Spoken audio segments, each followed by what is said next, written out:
चूक हो गई है, सुरक्षा में चूक हो गई है। अगर सुरक्षा में चूक हो गई है, 26 लोग मारे गए हैं, सिंदूर उजाड़ दिया है 26 हमारे माता भगिनों का, तो उसकी जिम्मेदारी कौन लेगा और इस्तीफा कौन देगा? जिम्मेदारी लेकर पंडित नेहरू देंगे?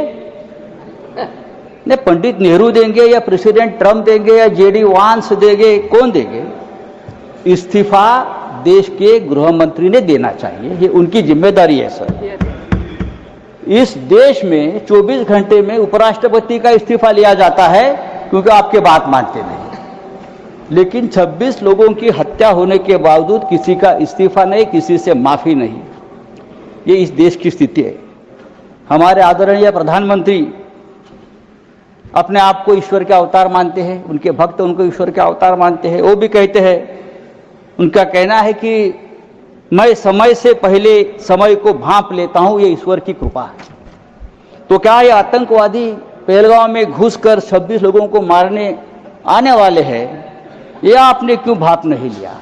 ये हमारे सामने और देश के सामने सबसे बड़ा सवाल है।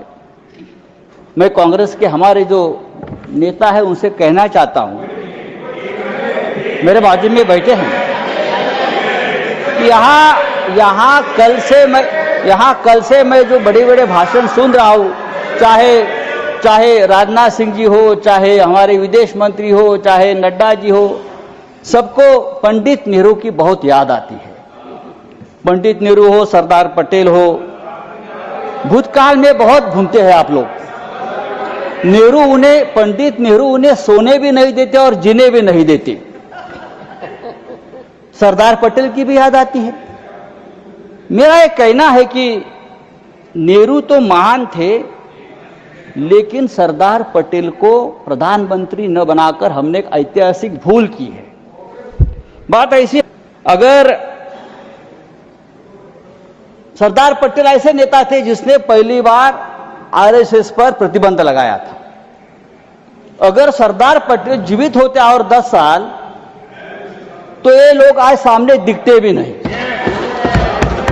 आरएसएस को पूरे प्रतिबंध लगा देते, समय समाप्त हो रहा है, उनकी विषय पर बोलिए, फेंक देते। समय समाप्त हो रहा है, विषय पर बोलिए। तो आपको पंडित नेहरू का आभार मानना चाहिए कि पंडित नेहरू की वजह से आप यहाँ बैठे हैं, राज कर रहे हो। ये पंडित नेहरू की मेहरबानी है। अगर सरदार पटेल प्रधानमंत्री होते तो आज आप हमारे सामने सत्ता में हो या देश में दिखते नहीं, उखाड़ कर फेंक देते।